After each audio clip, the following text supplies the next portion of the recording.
Do you have recurring thoughts about yourself, about your life? Have you already come to a conclusion about how your life is? Have you reached the conclusion that your life has been failed? You have failed in the endeavor of your life. Your life has been a disaster. You've missed out on everything. Is the narrative in your head? What's it telling you about yourself? What is the story of my life? What is it saying? Is it pleasant? Is it unpleasant? Now the question is, what reality does that actually have?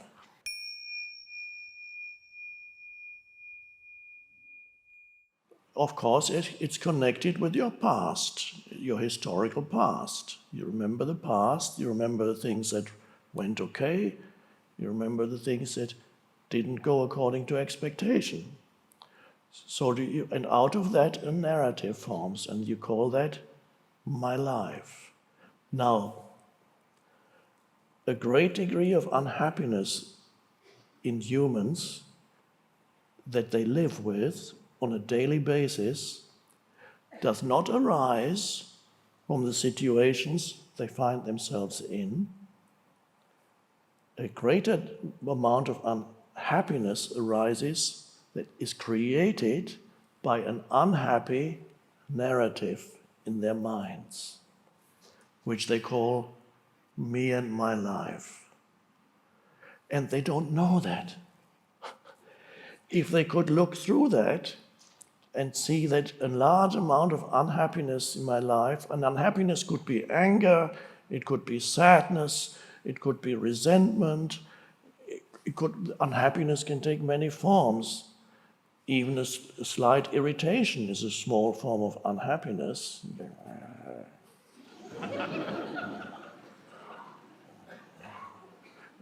And so many people are unhappy with themselves. Or they put all the blame on others, which is still part of your narrative, and then you're unhappy with all those people who have messed up your life. I'm not saying that things are done to people that are bad, but I'm talking here about deriving an identity from your historical past or the way in which your mind interprets your historical past. It may not be the actual events, because if you ask your sibling about a similar thing 20 years ago, he or she might have a completely different story of the same event. Happens quite often. So me and my life and people are trapped in the conceptual my life and the problematic my life, and they carry around this burden of my life. I hope it's going to work out in the future, because I still have years left. I could still achieve happiness. That's the hope. But then the hope has a downside, and that is, what if it gets worse? And so you go from hope to fear.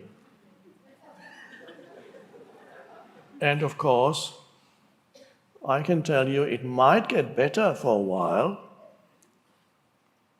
and then it will get worse. Because you're going to die, and the body, either you just die suddenly, or the body gets older and older, and then it's hard to walk anymore, and you get retired, and you don't have an identity anymore that's to do with your social function, and there you sit, and really it's getting worse now. Who am I now? I don't have the job anymore. Nobody tells me who I am. Of course, eventually, there's always the form begins to dissolve. I'm not saying that you should not try to improve the conditions of your life, but more importantly is to realize that you do not have a life, because that's, people say, my life. Now, if you look at the structure of that sentence, my life, there's a duality there. Because if you say my life, that implies that you have it. It's mine. So it implies two, duality. If you say my life, there's you and the life that you have. It belongs to me, it's mine. So this thought, this language creates a duality in your mind. Call it my life. That's interesting. So there's me, and I have a life, and then the fear comes in, if I have a life, I might lose it. And of course, then you visit the cemetery and you say, yes, they all once had their life and they lost it. They lost their life. And that's going to happen to me too. Not realizing you are trapped in certain mental formations that create an illusory identity and actually create delusion. You don't have a life because there is not a duality. Without life, there's no you. So you can't have it. You are one with life. There isn't you and life. You are life. You don't have it. Now, if you are it, you can't lose it. Because you are it. But of course, we'll have to see more deeply what we mean when I say you are life. But let's for a moment stay with that. You are life. You don't have a life. You are. So you can say it for yourself in your mind. I don't have a life. I am life. This is the end of duality. You realize there's a oneness of you and life. And when I say life, we can use another word. The essence of being alive. What is the essence? Let's go there slowly. What is the essence of who you are? What is the essence of the life that you are?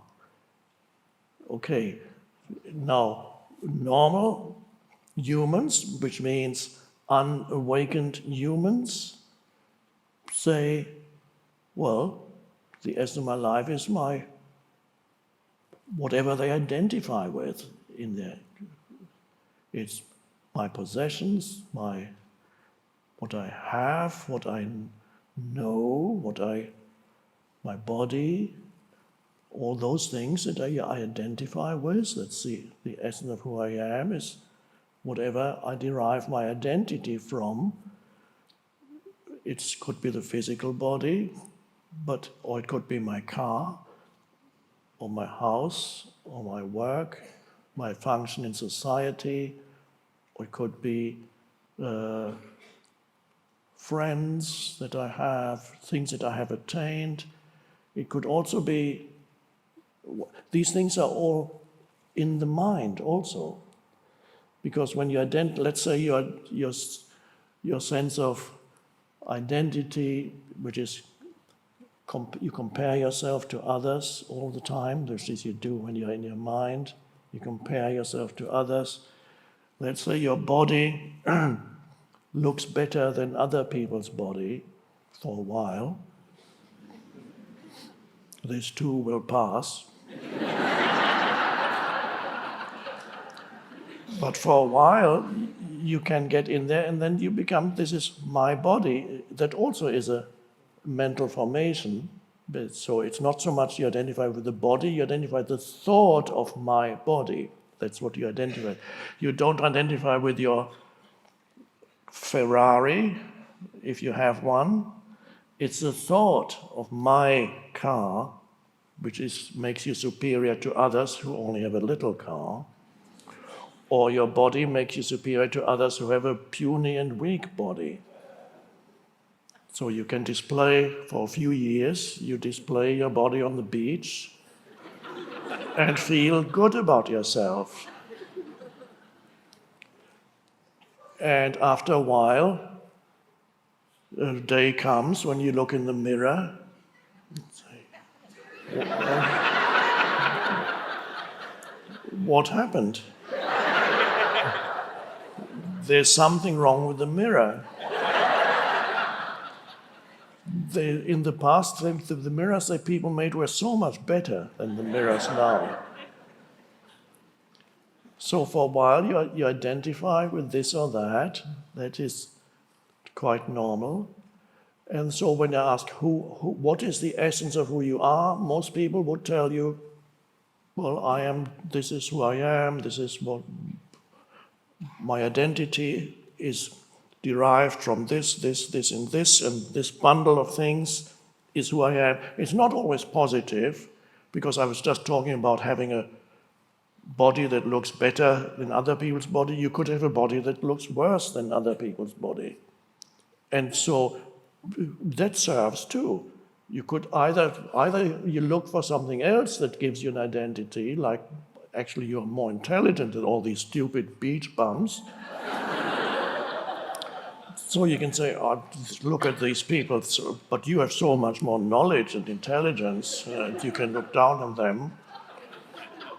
Or you can be more spiritual. So I can't afford a Ferrari, I'm on my bicycle, and you say, look at this materialistic person in the Ferrari. So you can still, or if that doesn't work, you can see how unfairly treated by life you have been, and how so much more miserable you are than most people. And you've really been a victim of circumstances.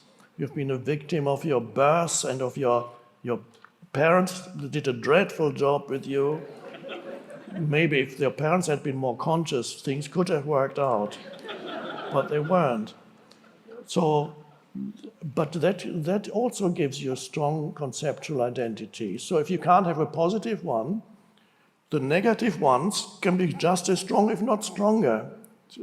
You can have a huge victim identity.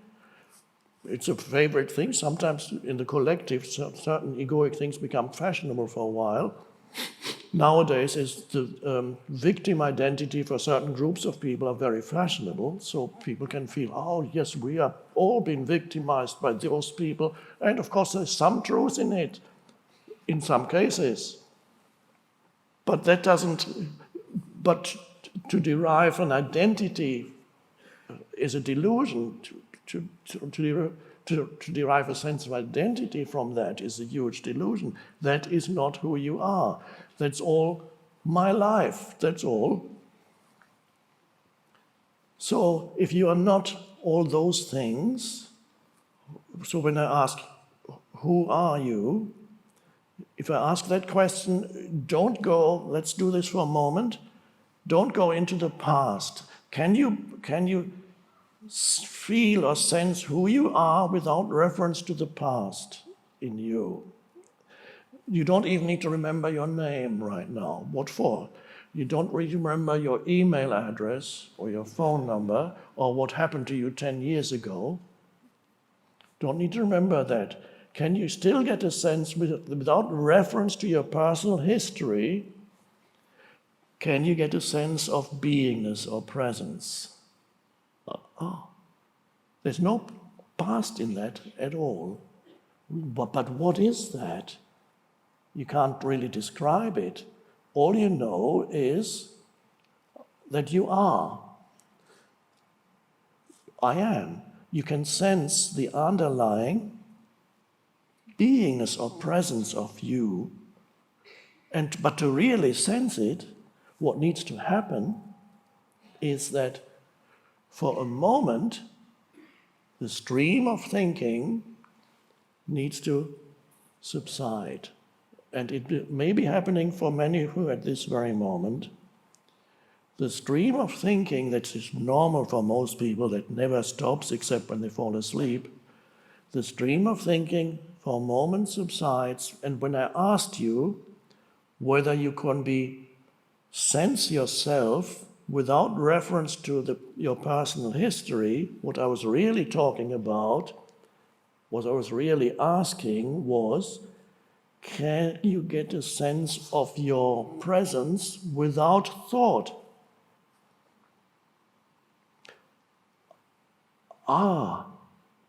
And there's enormous revelation here. This question, who am I, does not have a real truthful answer on a conceptual level. It's not in thoughts or words. The true answer to who am I has no thought in it. It is a sense of presence or beingness. And you can only sense that if even it's only a moment. So the stream of thinking subsides, and what happens is you are completely present without your mind saying anything. You can perceive everything, you can see, you can hear, you're fully there, and your mind is still. Still does not mean that you've gone to sleep. It's the opposite. You're actually more alert in that stillness than you would be if you were identified with this continuous stream of thinking.